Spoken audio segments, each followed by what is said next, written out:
Hello everyone, welcome back to Rolling Solo. My name is Adam Smith, and today really looking forward to diving into some gameplay with you guys for Uprising: Curse of the Last Emperor from Nemesis Games, which is still currently in its final days on GameFound, and hopefully this showcase will help you make an informed decision as to whether or not this game is for you.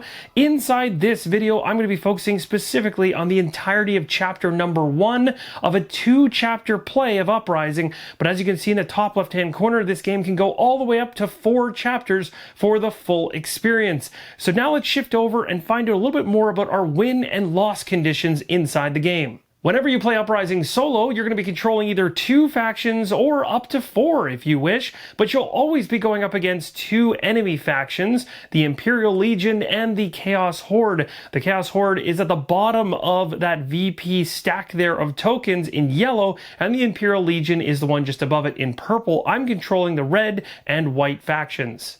VP, or victory points, are going to be gained in a number of different ways, not only for yourself, but also the AI-controlled opponent, and your aim when playing solo is to ensure all factions you're controlling are ahead of the enemy factions by the end of the chapter length you're playing. So in my case, at the end of chapter number 2, when scoring has been all resolved, I need to ensure both controlled factions I have, white and red, are both ahead of the purple and yellow enemy factions.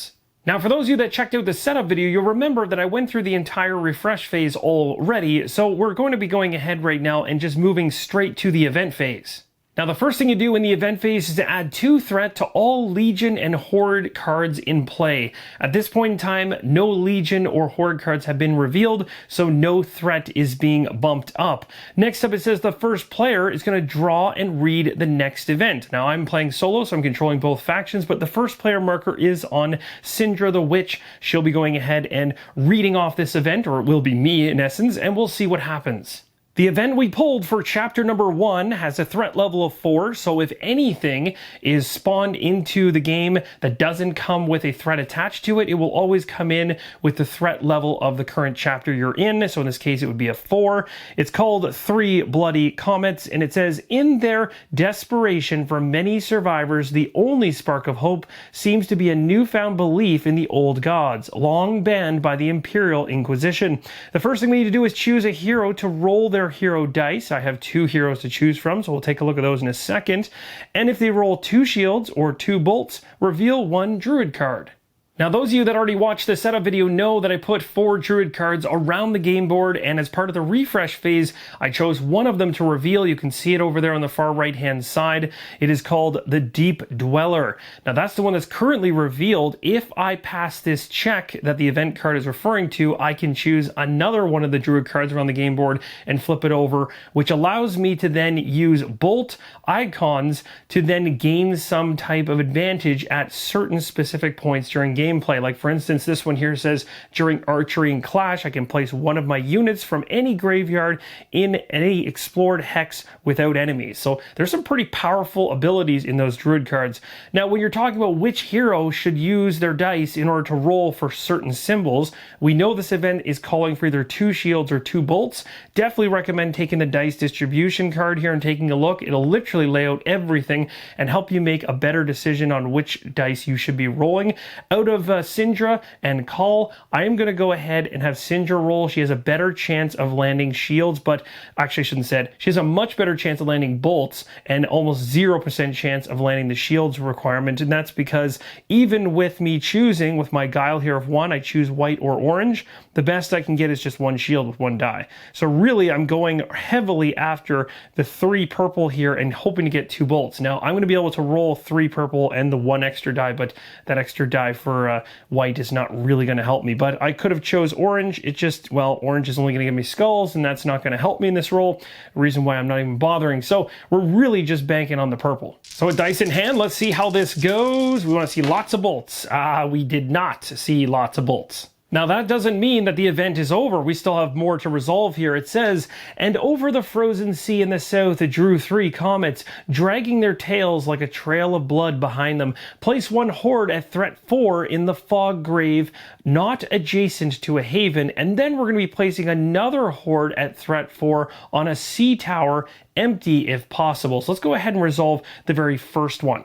So over on the right-hand side where the Nemesis board resides, you're going to see the Chaos Horde deck. It is calling for us to pull one Horde card and then another one after that. So let's go ahead and pull the first one, and we're going to bring in something nasty. It appears the Coven is going to be joining us. It states on the card, the Coven was patient before appearing in the midst of its enemies. We're going to place the Coven now based on where the event card tells us we're allowed to place it, and then we're going to resolve the immediate effect right through the middle of the card. Now the event card says to place this Horde card in any fog grave space that is not adjacent to a haven. So this is a haven right here, so it cannot go right here, for instance. That's a fog grave space, but there's a whole bunch of fog grave spaces that go all the way up there. Not all the way up to where Call is currently sitting, but pretty close. I'm going to actually have this enemy sit quite close to where Syndra is, so maybe we can actually have some type of a battle in the future. So the Coven has landed and is not that far away from my haven. So heading back to the Coven card, you can see I placed the tracker on row 4 for threat level 4, as the event card told us to do. This is going to let us know how many dice this thing is rolling, and as we try to peck away at it and take it out, it's going to lessen how many dice it gets over time. You'll also see at the very bottom, it tells us what happens if it gets destroyed. But first, before we go with that, let's actually talk about the immediate effect, which triggers right now. It's called Nightmarish Waltz. It doesn't sound very good. It says every player places one unused AP on this card. You do not regain them in the refresh phase. Now normally what happens is you have 8 AP each, and you're going to use these during the actions phase, which we haven't got to yet. So we have a whole bunch of unused action points sitting around, and this enemy comes in and takes one away from each of those factions I'm controlling and places them on its card. Now what's nasty about this is now it's limited how many actions we can take in the future, and it's not something that's just going to affect us right now. It's going to affect us until we actually take this thing out. As you can see at the bottom, as I alluded to earlier, if you destroy this thing, you gain 4 victory points, which is awesome, but even more important, every player gains their AP back. So that's something we're going to be trying to most likely pull off. The next Horde card that's come off the top of the deck is called the Counter of Omens, and it says the cemeteries of the curse were rich prey for this crawling nightmare. It has an immediate effect, but first we need to place this individual on one of the 2 sea tower spaces. Now, just so you're aware, there are 2 sea tower places in play. Both of them are empty, and that's, of course, what the event card alludes to trying to aim for. But because there's 2 of them, I can choose which one it goes towards, and seeing as we already have one nasty down here in the bottom right, let's place the other one closer to my other faction to deal with in the future. Now this enemy also comes in at a level 4 threat, and it's worth mentioning I am putting these cards up and down. You'll see that other cards to the right of it are sideways. That's actually how you typically lay the cards out on the Nemesis board, is sideways, but for the purposes of playing through this and showing you guys things straight up and down, a little bit easier to read when it is straight up and down. But when you're playing, you can put things sideways from left to right, and you'll notice at the very top left-hand corner of each of these cards is an initiative number, and you're going to put them in that initiative order. Now, the Coven there is a little bit cut off, but there's a 9 there and a 13, so we do have them in the right order, but you'll want to keep an eye on that for gameplay purposes. Now, you can see here that the Counter of Omen has been placed. Threat track is appropriately set at 4. Now, down at the very bottom, it says Field of Corpses. If destroyed, place 2 skeletons here and gain 2 VP. So yes, you can kill this thing off, but it's going to generate more skeletons. We still have to deal with the immediate effect called the Army of Bone, placing 2 skeletons on his Kern Hex right now. So the Counter of Omens has risen up a couple skeletons from the cemeteries that it's creeping over. The final step of the event phase is to place 1 activation token on every Horde card and Legion card. We don't have any Legion cards in play, just 2 Horde cards. Both the tokens are placed there. In the final chapter, there's actually going to be 2 activation tokens placed on all of them. We now head into the build phase where we draw 2 feats from our feat deck for each of the factions I'm controlling. We get to keep one of them, the other one goes back at the bottom of the deck, and it's worth mentioning each of the factions at most can have 10 feat cards as a limit in hand. Now, taking a look at Syndra here, we have 2 cards she started with for feats. The 2 I just drew up here are the Illusionist card and the Sword Sisters card. The Sword Sister is the one I'm leaning towards, and that's because I can flip it in order to gain 1 salt for every Sword Sister in play, and I do have a plan to create a bunch of those units, which could really help me. The other faction that I'm controlling has my 2 starting feats. I have drawn up 2, and I have to discard 1 and keep 1. Looking at both of them, they're honestly both great for different reasons, but I'm going to go after the Bonfires one. It allows me to discard the card to gain 1 basic unit on any of your havens for every Horde and Legion in play, which is useful right now. The last half of the build phase is to build any units, towers, or walls from the reserve on any of your havens. If you have no haven, you choose one explored empty hex instead, and you can have a max of 5 units per hex. Now, while choosing to build units, towers, or walls, you'll see the costs of those all over the player boards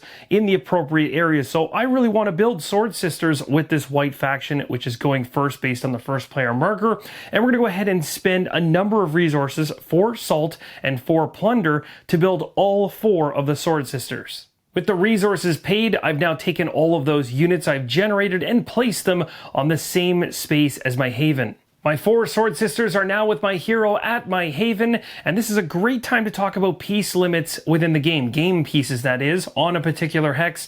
There is a limit per faction of 5 player units on one hex. You might think I've met that with these 5 right here, but the hero does not count as a unit, so there's only 4 right there. Other ones to make mention of, on a particular hex you can only have 1 haven, 1 wall, and 1 tower. On a particular hex you can only have up to 3 levels worth of garrisons, like the capital there in the middle can go up to 3 levels, but can't go beyond that. 2 skeletons in a space is a-okay, like we see up there with the counter of omens, but the second a third shows up, then it becomes a horde, and that's a whole other ball game. And then every hex can only have 1 curse, and these are the curses. Now for my red faction, I'm going to choose to go ahead and spend 5 food to create 5 tribesmen, and we're going to bring those into play. At this point, I'm going to choose to not build anything further. I'm going to be moving from the build phase now into the actions phase. Now that we're out of the build phase, we move into the action phase, where we're going to be taking actions, going back and forth between the players. And the players, of course, for me playing solo, will be the 2 factions that I'm controlling until all players have passed. So heading into the actions phase, we look for the first player marker, which is sitting with Syndra the Witch. She begins things. We've got 7 AP to spend. Unfortunately, normally we would have 8, but thanks to the Coven coming out and stealing an AP from both of my factions, I'm limited right now until we take that thing down and get our AP back. So as of right now, I can choose to do actions from the left-hand column here, move and trade, as many times as I want without ending my turn. You'll see it noted right there where it says your turn does not end when you take that action, but if you take an action from the right hand column, your turn does end and it shifts over to the other faction. That's not a bad thing. It just means it's a shift in terms of whose turn it is. It's going to go back and forth until all AP has been spent. The first action I'm going to take is to move, and my hero can move to an adjacent hex even if it's unexplored, and my hero can cross mountains as well. Looking at the game board, I really want to have myself move towards the Coven so we can potentially interact with it at some point in time and take it down. So let's head to that unexplored food location. So moving just moves my hero. The rest of my units don't come along for the ride. That's a different action called command that allows you to bring your units into your space. But we do need to explore this area, and that's what I plan to do next. So I'll spend an AP, and it says if your hero's hex is unexplored, which mine is, and has no curse, which it doesn't, flip it and resolve its effects. While exploring, Syndra has found Riga, which is a marshland, and this marshland will have a special effect we'll talk about later during combat. It's also worth mentioning those white borders on the hex are impassable terrain, so we're able to orientate this tile in any way we want that best suits our strategy. We'll do this last as we need to resolve what's on the tile first. The explored tile states to gain 2 food, which we certainly will do. We have 5 already on the white faction. We're going up to 7. And if empty, we're placing a garrison here, which we are also doing. Now it does state here that if it wasn't empty, we would actually reinforce. And what that means is if there are units of the Empire or Chaos here, you just add 1 more of that same type. A hex with any garrisons or legions will add 1 garrison, while a hex with any skeletons or hordes will add 1 skeleton. So that's what reinforce means, but we don't have to do that here. Next up, it says to place 1 garrison on any empty hex with no X. I've chosen to place the Imperial Garrison right here, right next to my haven, so hopefully I can deal with it in the near future. Again, because there's impassable terrain on the tile that I've explored, those white borders, I'm allowed to rotate this however I want. And this is how I've chosen to place it.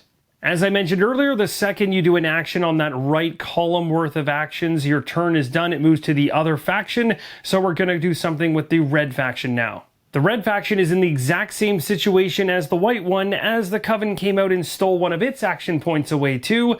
Inside of this turn, I think I'm going to do a similar move and explore with the red faction. 2 action points used, let's go ahead and find out what we uncover. The leader of the red faction is going to head to the unexplored location close to the Counter of Omens.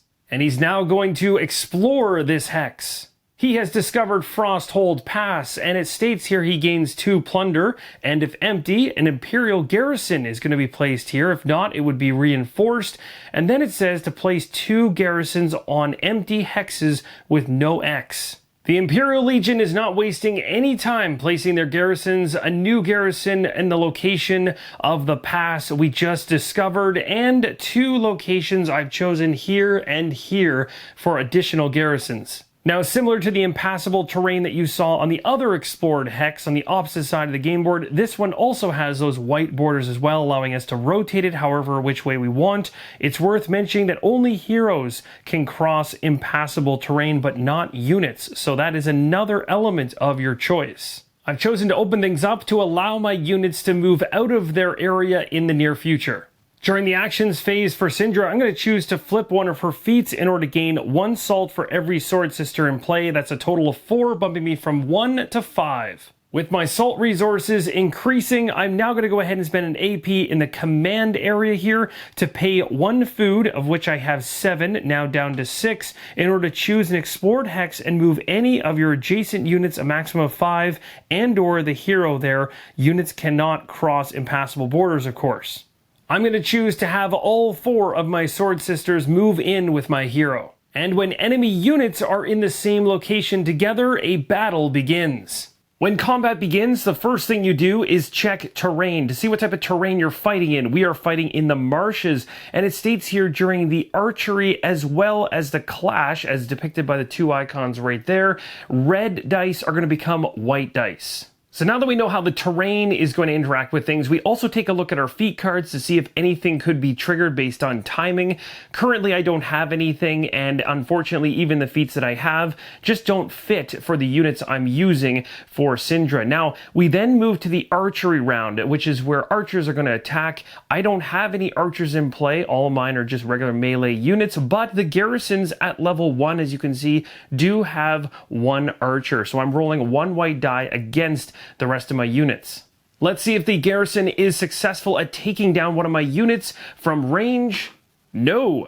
With the archery round now done, we move into the clash round, which is where all the melee fighters are going to go at each other. I have 4 Sword Sisters, and you know which dice to grab based on the color of the die right on the unit itself. So I've got 4 orange dice. Your hero does not add its dice into the fray in this equation. It's just a unit versus unit battle going on here, and it's going to continue to happen until somebody is fully destroyed. So we got 4 orange dice right now. We need to grab the garrison's dice, which currently will be blue and white. Also want to mention that we are fighting inside of a marsh, so when I mentioned reds are going to turn to whites, it's not going to apply in this situation. We don't have any of those units that are bringing in red dice.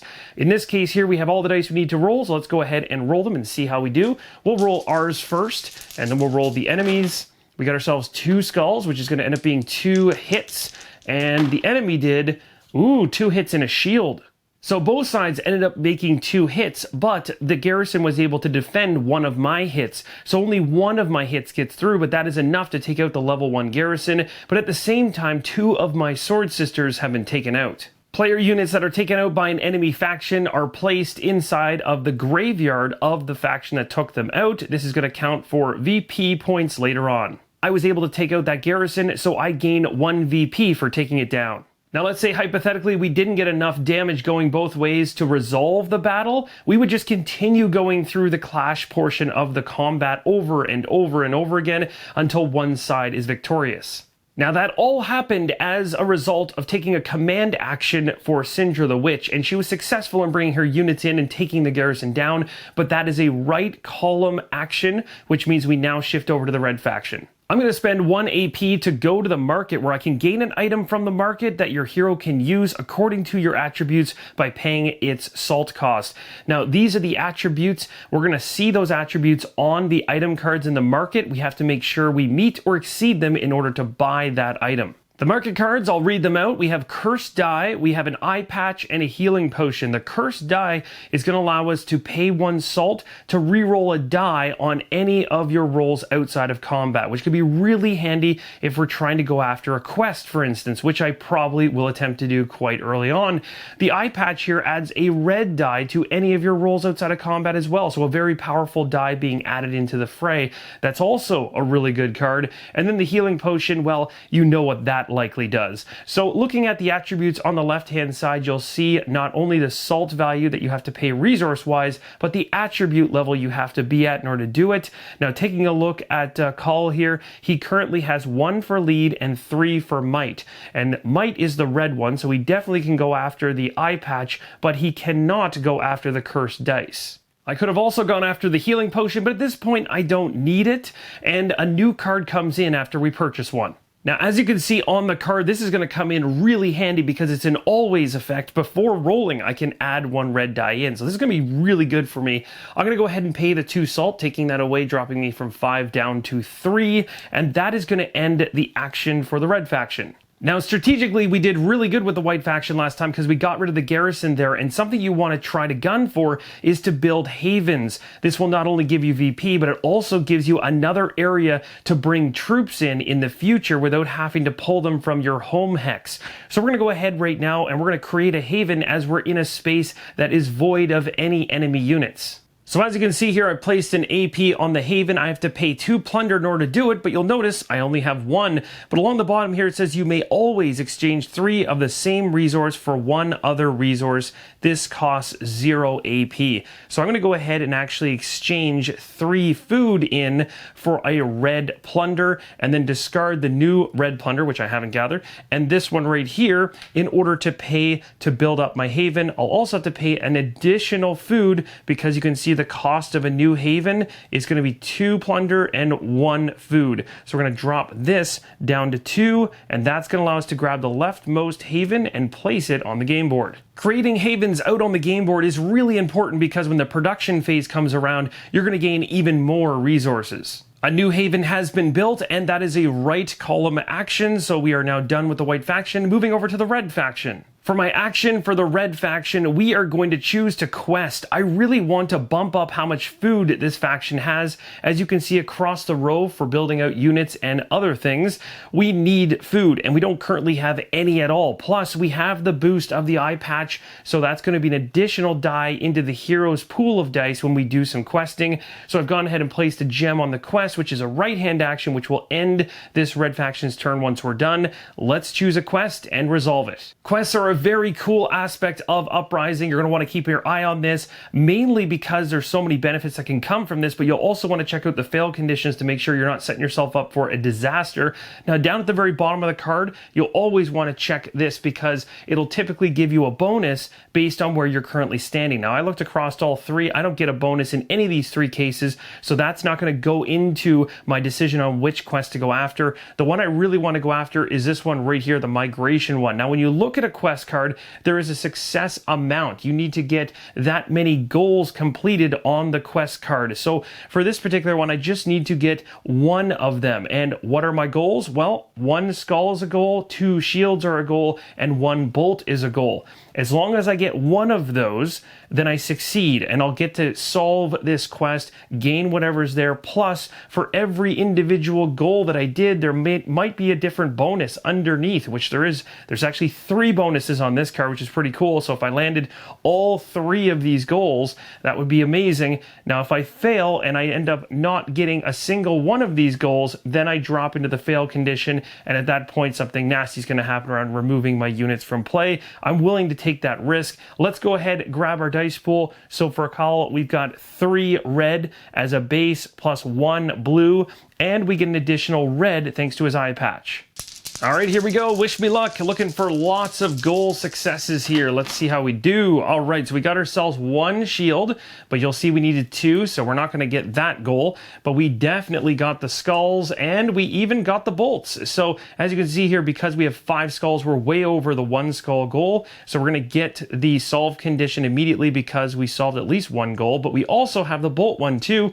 So let's first resolve the solve, and then we'll get the bonuses beyond that. So this solve says gain one food for every skull you rolled, then discard this quest. That is one of the major reasons I went after this, to generate as much food as possible. Now, underneath each of the goals that I succeeded at, it says you may draw a new quest, so that's worth talking about if I want to do that. And then every other player gains 2 food as well, so my white faction is going to gain 2 food.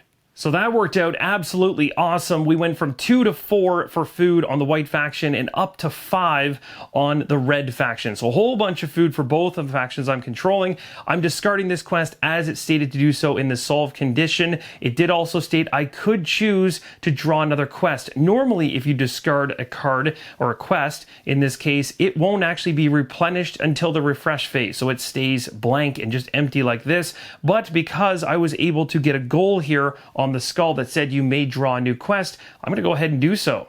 The new quest we just got is called Forest Spirit. Syndra is now going to spend 1 AP and go to the market to gain a card. The one that I'm actually eyeing is the one way in the back there, the Healing Potion for 1 salt. This Healing Potion is really cool. After combat, I can discard this to place one of my destroyed units here on any of your havens on your hero's hex. And this is the new item that has shown up at the market. I think it's time for the red faction to command and move the army that's in their home hex into the same zone as my hero, and that is going to trigger a garrison war. We're going to be spending 1 food to do this command. At this point, all 5 tribesmen are going to move in with their leader, and that's going to trigger a battle against the garrison. The terrain type that we're currently in, where the battle resides, is the highlands or mountains area. It says when we do the archery phase of combat, only 1 die can be used no matter how many archers you have. In this case, it's not going to change much because the garrison is at level 1, so only 1 archer's there anyway, rolling 1 white die. Here we go. Let's see how this pans out. Good. A miss. With the archery round done, we move into the clash. We've got 5 orange dice, 1 for each of my tribesmen, and we also have the blue and white die for a level 1 garrison. We're rolling these all at the same time, but I will split up the roll as I only have 1 hand free right now. That's 4 hits. That's a solid amount of damage right there. And just a shield. We don't even get damage from that battle. That was awesome. That was an amazing roll, and we ended up taking down the garrison without any problems whatsoever, not losing any units. We gained 1 victory point. You always want to keep an eye out on your feat cards because there might be a triggering point like this one. After combat, if you have +1 units here, gain 2 resources on your hero's hex. I'm going to choose to take 1 food and 1 salt. That's going to do it for now, and don't worry, I'm keeping my eye on that Bonfires card. We'll be making use of that really soon. Now, my white faction's in an interesting predicament here because I don't have a ton of units right now, and I don't really want to have them go running off towards another garrison and leave the haven I just created wide open for the Coven to come in and destroy it in the future. So what I'll probably do is just send the hero off into an unexplored terrain tile. We'll explore it, see what's there, and of course leave the units at the haven. Now, I have 2 actions left. I'm going to choose to do a move with my hero, and then after that, I'm going to explore. Now this gets a little bit risky because that healing potion that I just got, I can only actually use it to bring back a unit that's destroyed if my hero's on the hex where the unit gets destroyed. So by taking my hero out of the equation and heading towards an unexplored hex to explore it, I'm kind of at risk of potentially losing absolutely every unit in the space that I'm in, but I'm going to take that risk. So Syndra has moved to this hex, we're now going to explore it, and we're going to pray the garrisons are not building up any higher. It appears that I found a stone circle. It says, many fled beneath the roof of the mighty tree, embraced by the ancient. We gained 2 plunder, and if empty, 2 skeletons would show up here, so that's going to happen. There's no reinforcing happening. And then each player gains 1 basic unit on a haven or any empty explored hex. That's actually really good. So that actually worked out better than I thought. I was able to actually reinforce the haven I left behind with my hero. And again, my hero's actual dice don't play into the combat, but some of the feat cards and different cards will expect your hero to be there in order to make use of them. I was able to reinforce with an archer, which is going to certainly help me out if the Coven decides to jump into that space. And then 2 skeletons showed up where my hero is. With my final 2 actions for the red faction, I'm going to choose to move and explore. And that is going to be the final actions across both of my factions. And the reason I'm doing this is because I need to get my hero into the same space as the Counter of Omens, explore that space, so in the future I can use an AP to command all those units that were able to take down that garrison to come in and help me take down the Counter of Omens. So the red faction leader is going to move into the same space as the Counter of Omens, and we're going to explore the sea tower. It appears we have found the Z Guard, and I'm going to zoom in on this so you can see exactly what it states. This tile says, units and heroes here are adjacent to any hex. If your hero is here, pay 1 salt less for items on the market. The first benefit we're going to get is 2 salt for the red faction. We also get to remove any skeletons here. So the 2 skeletons that were summoned by the Counter of Omens have been completely vanquished, which is awesome. And then it says place 3 garrisons here, and that's where it twists and it becomes a lot worse. Well, the fact a level 3 garrison just showed up here certainly adds an interesting twist into the equation, and they're not to be taken lightly as they have a lot of dice to roll when you attack them. However, that is going to end the actions phase, and now we're moving into the Nemesis phase, where we activate legions and hordes once for each activation token on them in initiative order, lowest to highest. So we'll start by activating the Coven, and we'll remove the activation marker. The first thing the Coven is going to do is place a curse in its spot, unless there already is one there, and if there is, instead of placing a curse, it will gain a VP. At this point, the Horde is going to move 1 hex not further from the capital. You're going to count the hexes that form a route to the capital, and if you're not sure, you remember that the Hordes cannot cross impassable terrain, but while moving, you're only looking at adjacent hexes and then choosing a hex with a certain priority level, and that is, first off, into a haven. Hordes are always trying to get to a haven over another hex, and choose the haven with the fewest units, and we definitely have one right in front of it. If that's not an option, they'll go into a hex with enemy units. If none of those apply, then onto an empty hex. And then other than that, any hex that's not further from the capital. And this is going to immediately start a battle with my units, which is going to be quite entertaining to see them get likely destroyed here. So taking a look at the Coven, which is currently at threat level 4, archery is 2 orange dice. I have 1 archer, thankfully, in there, so I get 1 white die. Well, let's see how this roll pans out. Oh, 2 hits coming at me and 1 hit going towards the Coven. Now the good news here is that one of my hits got through, dropping the threat level down to 3, which will make the clash coming up a little bit easier for me. The bad news is I took 2 hits as well. I'm going to choose to get rid of my archer because, well, the clash is going to have us using melee units, so the archer for sure should be the one killed off here strategically, and then I'll kill off one of the sword sisters. It's also worth mentioning not to forget to place the killed off units in the appropriate graveyard. So those 2 units have gone to the Chaos graveyard. So now going into a clash here where I'm going to get absolutely thrashed. We've got ourselves a purple, 2 blue, and a white, and I'm going to be rolling a single orange. All right, let's go ahead and roll here for the Coven, see how it goes. Oh my gosh. And then my orange die here is a hit. So that, my friends, was absolute devastation. The Coven destroyed my 1 unit easily. The 1 damage I got through doesn't happen. It's blocked, so it's a clean win. And then the bolt that's there on the card is also going to tell us to flip all of my feats over and items without using any of them before damage once per combat. So we're literally going to do that right now. Now, the timing of when this happened during the chapter, in this case, doesn't really hurt me that much, but let's say, hypothetically, I had tried to preemptively go after the Coven and attack it, and that had happened. That could have been a real big kick in the pants to lose all of those cards for the remainder of the chapter, but we're at the tail end of it now, so this shouldn't have too much effect. Well, my friends, that was pure devastation, so my haven is gone there, and we're now going to move to the next activation, which is the Counter of Omens. The Counter of Omens drops a curse right on the sea tower. Now the Counter of Omens is going to move, and it's going to be moving 1 hex, so we look at all adjacent hexes around it. It's worth noting that the Horde cannot move through impassable terrain, so that's going to eliminate 2 of the hexes it could move to. So it's not going to be heading towards that garrison. It's not going to be heading off to the left there into the Howling White,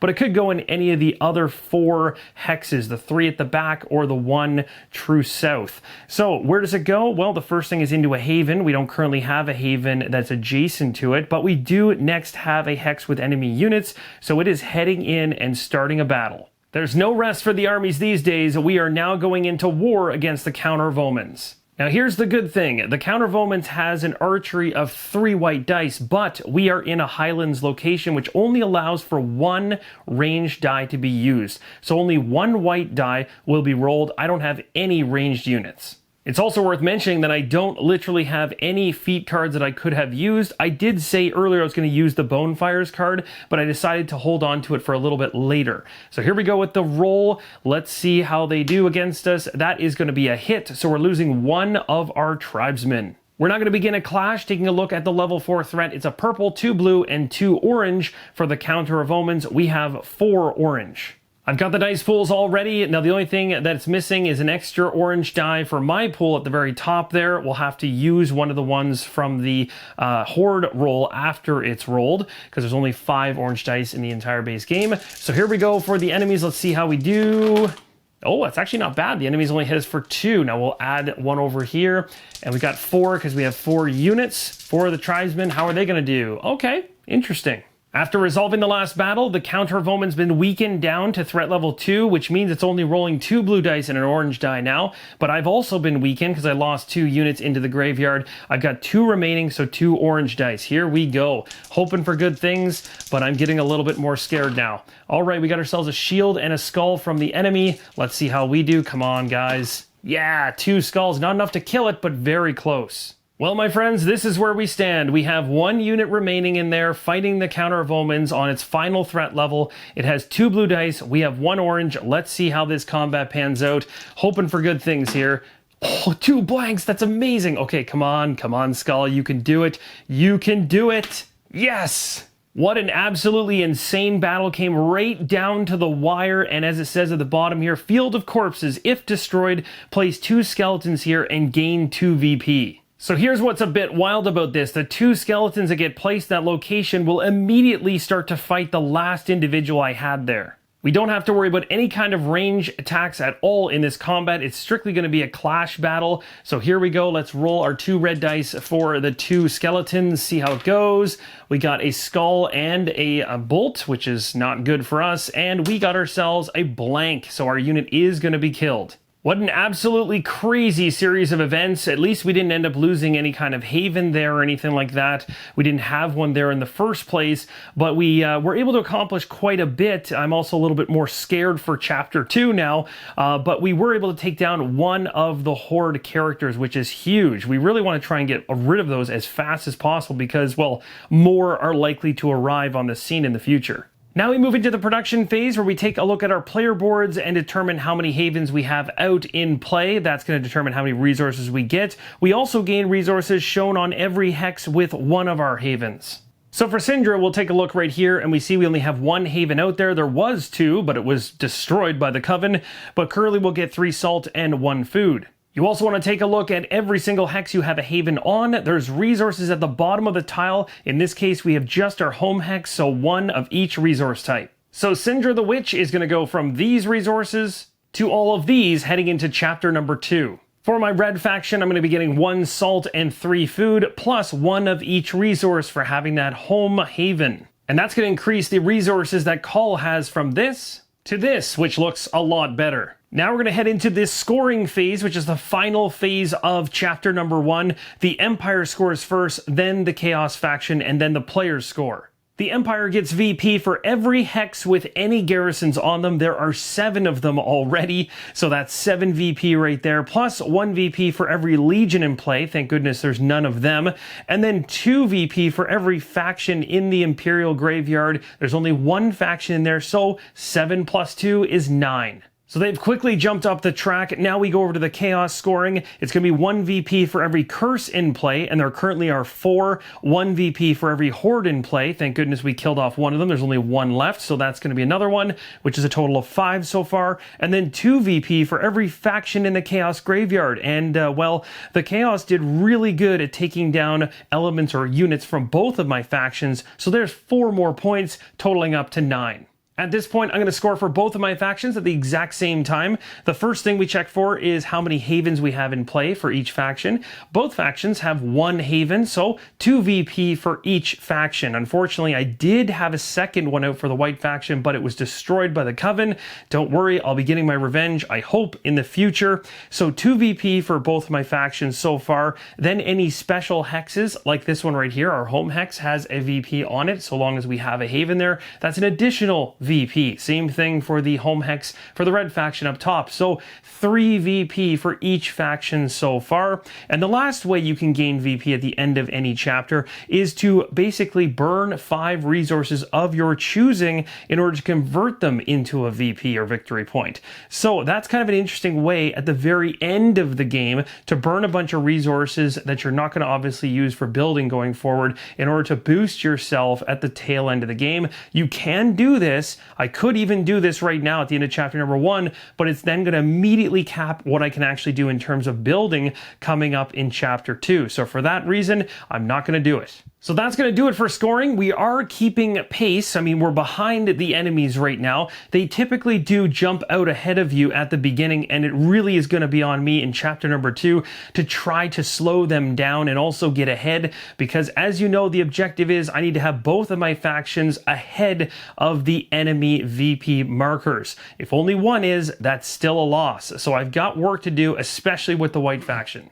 And that, my friends, is going to wrap up chapter number 1 of Uprising, Curse of the Last Emperor from Nemesis Games. Join me in the next episode when we jump into chapter number 2 and hope that both of our factions can catch up and surpass the enemies that we're up against here. Thank you guys so much for watching, and as always, keep on rolling solo.